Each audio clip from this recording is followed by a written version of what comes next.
नमस्कार, मैं आत्मज्योति आर्य KP news bulletin में आपके साथ। शुरू करते हैं सुर्खियों से। चिटगुप्पा के कोडमंबल ग्राम में भूकंप के झटकों का लोगों में खौफ। बेंगलुरु बिजली आपूर्ति कंपनी ने बिजली दरों में वृद्धि का प्रस्ताव किया। विधानमंडल का शीतकालीन सत्र, आज पेश हो सकता है धर्मांतरण विरोधी बिल। काशी विश्वनाथ कॉरिडोर के लोकार्पण से पहले पीएम ने गंगा नदी में लगाई डुबकी, की पूजा अर्चना। कोई कितना बड़ा होई अपने घर के होई, जब काशी विश्वनाथ धाम के लोकार्पण में पीएम मोदी ने कही भोजपुरी में ये बातें। ओमिक्रॉन वेरिएंट का पता लगाने वाले वैज्ञानिक को मिली धमकी, जांच कर रही है अफ्रीकी पुलिस।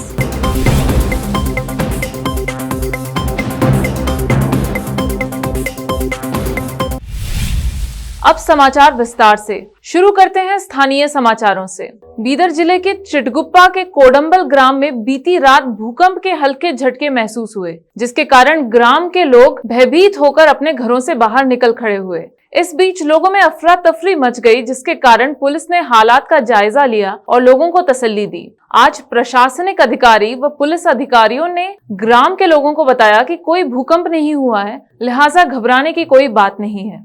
ನಿಮಗೇನು ಭಯ ಪಡ್ಲಿಕ್ಕೆ ಹೋಗ್ಬೇಡ್ರಿ, ಜನರು ಯಾವುದೂ ಏನೂ ಆಗಲ್ಲ. ಆ ಸೌಂಡ್ ಬರೋದಂತ ಈಗ ಶಬ್ದ ಬಂದ ನೀವು ಹೋಗಿ ಕೇಳ್ರಿ, ಇಲ್ಲ ಸರ್ ಅದೇ ಕಾಮನ್ ಅದ ನಮ್ಗೆ ಅಂತಾರೆ. ಈಗ ಆ ಸೌಂಡ್ ಅಷ್ಟೇನು ಮಾಡಲ್ಲ, ಅದು ಪ್ರೆಷರ್ ಭೂಮಿದ ಪ್ರೆಷರ್ ಕಮ್ಮಿ ಮಾಡ್ದು, ಅದು ನಮ್ಗೆ ಒಳ್ಳೇದದು. ಒಂದೇ ಸಲ ಭೂಮಿ ಪ್ರೆಷರ್ ಜಾಸ್ತಿ ಆಯ್ತಂದ್ರೆ ಬ್ಲಾಸ್ಟ್ ಆಗ್ಬಿಡ್ತು. ಸೊ ಆ ಥರ ಯಾವುದೂ ಮುನ್ಸೂಚನೆ ಇಲ್ಲಿದೆ. ಸೊ ಇದು ನಮ್ಮ ಸೆಂಟ್ರೇಟ್ ನಾನು ಏನು ಮಾಡೀನಿ, ಈಗ ಡಿಸೆಂಬರ್ಗೂ ಇದು ಮಾಡೀನಿ ಹೇಳೀನಿ. ಈಗ ಒಂದು ಟೀಮಿಗೆಲ್ಲ ಕಳಿಸ್ರಿ ಅಂತಲೂ ಒಂದು ಲೆಟರ್ ಹಾಕಿದ್ದೀನಿ. ಈಗ ಸದ್ಯ ಹೋಗ್ಲಿ ನಾ ಇವತ್ತು ಸಂಜೆಗೆ ನಾ ಹೇಳಿದ್ರೆ ಬೆಂಗಳೂರು ಟೀಮ್ದವ್ರು ಬಂದ್ರಂದ್ರೆ ಮತ್ತೊಂದು ಸಲ ಇಲ್ಲೂ ಊರಿಗೆಲ್ಲ ಇದು ಮಾಡ್ಸೋಣ, ಟೆಸ್ಟ್ ಇದು ಮಾಡ್ಸೋಣ. ಬಟ್ ಅಲ್ಲಿವರೆಗೆ ಏನು ಭಯ ಪಡ್ಲಿಕ್ಕೆ ಭೂಕಂಪ ಆದರೆ ಅದರಲ್ಲಿ ಸರಿಸಿಗೆಲ್ಲಿದೆ ಒಂದು ಭೂಕಂಪ ಮಾಪಕ ಕೇಂದ್ರ ಕೋಡಂಬಲ್ ಅಲ್ಲಿದ್ರೆ ಸುತ್ತ 400 ಕಿಲೋಮೀಟರ್ ರೇಡಿಯಸ್ ಅಲ್ಲಿ ಎಲ್ಲೇ ಭೂಕಂಪ ಆದ್ರೂ ವಿತ್ ಇಂಟೆನ್ಸಿಟಿ ಎಲ್ಲ ಒಂದು 10 ಮಾರ್ಕ್ಸ್ ತನಕ ಕೊಡ್ತಾರೆ. 1 ರಿಂದ 10 ತನ ಅಂತೇಳಿ ಭೂಕಂಪ ನಡೀತಾರೆ. ಜಸ್ಟ್ ಅರ್ಧ ಪಾಯಿಂಟ್ ಭೂಕಂಪ ಆದ್ರೂ, ಅರ್ಧದಲ್ಲಿಲ್ಲ 1 ರೂಪಾಯಿದಲ್ಲಿ 10 ಪೈಸೆ ಭೂಕಂಪ ಆದ್ರೂ ಭೂಕಂಪ ಮಾಪಕದಲ್ಲಿ। केंद्रीय उर्वरक एवं रसायन राज्य मंत्री भगवंत खुबा ने कहा कि अगस्त, सितंबर और अक्टूबर में हुई भारी बारिश से किसानों की फसल को नुकसान पहुंचा है। वर्तमान में 57 करोड़ 55 लाख 80 हजार 61 रुपए 99,690 किसानों के लिए है, जबकि 20 से 25 हजार किसानों के खातों में कुछ दिनों से मुआवजा दिया जाएगा। इसके अलावा जिले में भारी बारिश के कारण लगभग 450 घर क्षतिग्रस्त हुए हैं, जिसमें तालुक के लाभार्थियों के खाते में एसडीआरएफ में कुल 2.26 करोड़ रुपए जमा होने के लिए कार्यवाही की गई है। उन्होंने कहा कि सरकार बीदर जिले के विकास के लिए प्रतिबद्ध है और बीदर जिले के विकास पर केंद्र और राज्य सरकार का पूरा सहयोग मिल रहा है। जहीराबाद शहर में किडनावी अस्पताल में मुफ्त जांच शिविर रखा गया। इसमें लोगों की जांच आदि की गई। इस अवसर पर doctor Suresh, doctor Athar, doctor Yasmin Haq ने लोगों की जांच की। इस शिविर में लगभग 200 से अधिक लोगों ने जांच करवाई है। अब देखते हैं समाचार राज्य के। बेंगलुरु इलेक्ट्रिसिटी सप्लाई कंपनी ने कर्नाटक इलेक्ट्रिसिटी रेगुलेटरी कमीशन ने बिजली की दरें 1.23 रुपए से बढ़ाकर 1.58 रुपए प्रति यूनिट करने का प्रस्ताव दिया है। बेस्कॉम के एक वरिष्ठ अधिकारी ने पुष्टि की है कि कंपनी ने टैरिफ बढ़ाने का प्रस्ताव पेश किया है। हालांकि केईआरसी ने इसे अभी स्वीकार नहीं किया है। सभी बिजली आपूर्ति कंपनियां हर साल दिसंबर में केईआरसी के समक्ष टैरिफ आवेदन जमा करती हैं। यह एक नियमित व्यायाम है। प्रस्तावों को प्राप्त करने के बाद केईआरसी वास्तविक वृद्धि की घोषणा करने से पहले टैरिफ की जन सुनवाई का फैसला करेगा। बेलगावी हवाई अड्डे के अधिकारियों के अनुसार 20 दिसंबर से स्पाइसजेट सप्ताह में 4 बार बेलगावी दिल्ली उड़ान का संचालन करेगी। बेलगावी एयरपोर्ट ने एक ट्वीट में कहा कि स्पाइसजेट हफ्ते में सोमवार, मंगलवार, गुरुवार और शनिवार को दिल्ली के लिए फ्लाइट कनेक्टिविटी मुहैया करवाएगी। हवाई अड्डा अधिकारी ने कहा कि निजी एयरलाइन ने इस साल 13 अगस्त को दोनों शहरों के बीच सेवा शुरू की थी। मार्क की सफलता के बाद कम लागत वाली एयरलाइन सप्ताह में 4 बार सेवा शुरू कर रही है। बेलगावी में सोमवार को राज्य विधानमंडल का शीतकालीन सत्र चल रहा है, जहां भाजपा के नेतृत्व वाली सरकार द्वारा धर्मांतरण के खिलाफ प्रस्तावित कानून सहित विवादास्पद विधेयकों को पेश करने की उम्मीद है। वहीं विपक्ष भ्रष्टाचार के आरोप लगा सकता है। 24 दिसंबर को समाप्त होने वाले सत्र में राज्य सरकार को दोषी पाए जाने वालों के साथ कड़ी सजा के साथ एक धर्मांतरण विरोधी विधेयक पेश करने की उम्मीद है। विपक्षी कांग्रेस ने कहा है कि वह विधेयक का विरोध करेगी, जिसे राज्य के कानून विभाग ने अभी तक मंजूरी नहीं दी है। इस बीच कर्नाटक में दक्षिणपंथी समूहों ने कथित तौर पर ईसाई समुदाय के 4 सदस्यों पर हमला किया और जबरन धर्मांतरण का आरोप लगाते हुए उनकी धार्मिक पुस्तकों में आग लगा दी। पुलिस ने कहा कि घटना के संबंध में कोई शिकायत दर्ज नहीं की गई है। अब लेते हैं एक छोटा ब्रेक, जल्द लौटते हैं। हिंदुस्तान के हर कोने में हम हैं मौजूद। 24 घंटे हालात पर गहरी नजर, खबरों से जुड़े चुपते सवालात, और आपको दिखाता है धार्मिक, सामाजिक, राजनीतिक, लोकल और इंटरनेशनल न्यूज की सबसे बेहतर कवरेज, जो आपको रखती है हर पल बाखबर। देश और दुनिया भर की खबर के लिए देखते रहें KP news 24/7। Noor education trust Bidar की ओर से चलाए जाने वाला Noor MEd college Bidar, recognized by NCTE Delhi and affiliated to Gulbarga University, Gulbarga. Admission are open for the academic year 2021-22. विशेषज्ञ और सक्षम शिक्षकों द्वारा शिक्षा प्राप्त करने के लिए नूर एमएड कॉलेज में दाखिला लें और शांत वातावरण में शिक्षा प्राप्त करें। बीदर शहर में बेहतर शिक्षा का एकमात्र केंद्र Noor MEd college, Shahpur gate, Bidar. Phone numbers 9945283920, 8482221297। Break के बाद देखते हैं अन्य समाचार। प्रधानमंत्री नरेंद्र मोदी अपने निर्वाचन क्षेत्र वाराणसी में आज 339 करोड़ रुपए के काशी विश्वनाथ कॉरिडोर प्रोजेक्ट के पहले चरण का उद्घाटन करने जा रहे हैं। इसके जरिए मंदिर शहर के 2 प्रतिष्ठित स्थलों काशी विश्वनाथ मंदिर और गंगा घाटों को जोड़ता है।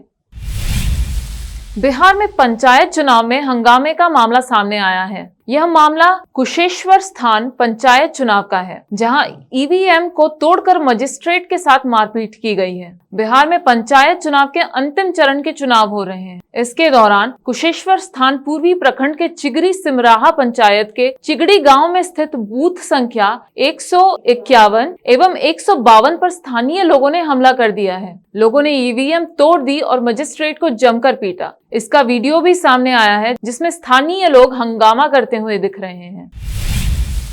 पटना के दरियापुर इलाके में रहने वाले मुकेश हिसारिया को आज मैं नाम दे रहा हूं ब्लडमैन। जी हां, ब्लडमैन। अगर किसी को खून की जरूरत हो, चाहे वो दिन हो या रात हो, पटना हो या दिल्ली, अगर आप मुकेश हिसारिया से संपर्क करते हैं तो यह शख्स फरिश्ता बनकर पहुंच जाता है। यह सिलसिला पिछले कई वर्षों से चला आ रहा है। मुकेश हिसारिया ने अपनी जिंदगी को परिश्रम की आग में ऐसा तपाया है कि आज वह सोना बनकर निखर रहा है। कभी परिवार को चलाने के लिए 450 रुपए की नौकरी करने वाले मुकेश आज अपनी मेहनत के बल पर 40 परिवारों के लिए मसीहा से कम नहीं, क्योंकि उनके घरों के चूल्हे मुकेश के कारण जलते हैं। मुकेश मेडिसिन के छात्र में काम करते हैं, लेकिन निजी व्यवसाय होने के बाद वो जो सिस्टम से लड़ते हैं, कई बार हताश होते हैं, निराश होते हैं, लेकिन हिम्मत नहीं हारते। वैसे तो मुकेश मां वैष्णो देवी समिति नामक संस्था से जुड़े हैं, जो प्रतिवर्ष 51 गरीब लड़कियों की शादी करवाती है, वो भी भव्य आयोजन के साथ। यह संस्था हर साल कई सामाजिक विषयों को लेकर यह आयोजन करती है,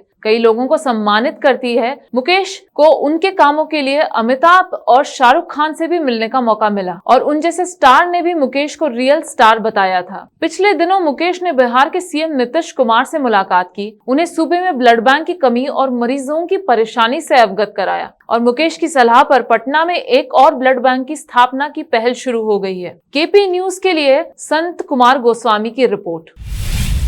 छपरा मशरक थाना परिसर में शनिवार को जनता दरबार आयोजित किया गया। मशरक सीओ ललित कुमार सिंह एवं थानाध्यक्ष राजेश कुमार के उपस्थिति में आयोजित जनता दरबार में अंचल के सीआई सहित विभागीय अधिकारियों ने जनता दरबार में सहयोग किया। सीओ ने कहा कि आज 2 मामले जनता दरबार में आए हैं। पहले के 9 मामले थे। कुल 11 मामलों में से 2 मामलों का निष्पादन किया गया। एक पुराना मामला और एक नया मामला निष्पादित हो गया। छपरा से संत कुमार गोस्वामी की रिपोर्ट।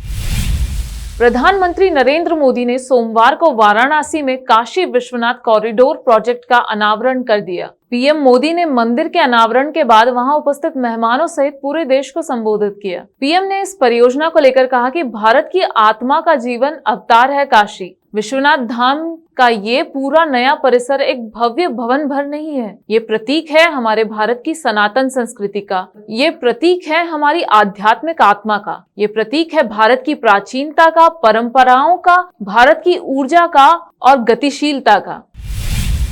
दक्षिणी अफ्रीकी पुलिस एजेंसियां कोविड-19 के अग्रणी अनुसंधानकर्ताओं को मिली धमकियों की जांच कर रही है। इनमें वह दल भी शामिल है जिसने सबसे पहले महामारी के ओमिक्रॉन वेरिएंट की पहचान की थी। दक्षिण अफ्रीकी पुलिस सेवा के राष्ट्रीय प्रवक्ता विष्णु नायडू ने संडे टाइम्स को बताया कि राष्ट्रपति सिरिल रामफोसा के कार्यालय को धमकी भरा पत्र मिला, जिसमें प्रोफेसर तुलियो डी ओलिवेरा समेत अग्रणी कोविड-19 अनुसंधानकर्ताओं का जिक्र था। इस मामले की जांच की जा रही है। प्रोफेसर ओलिवेरा ने उस दल की अगुवाई की थी जिसने ओमिक्रॉन वेरिएंट का पता लगाने की घोषणा की थी।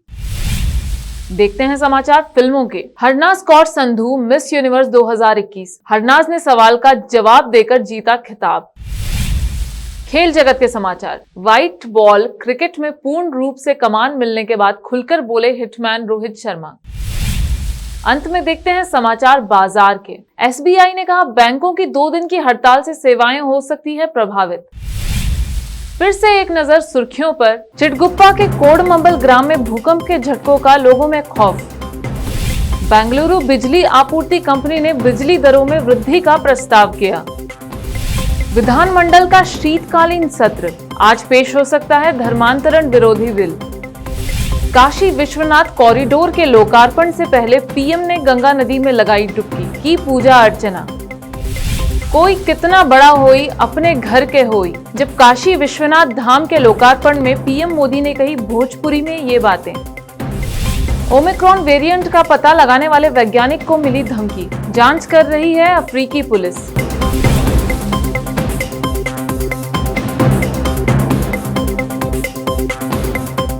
केपी न्यूज में फिलहाल इतना ही। समाचारों के लिए जुड़े रहिए केपी न्यूज 24/7 से। फिर मिलेंगे कुछ और समाचारों के साथ। धन्यवाद।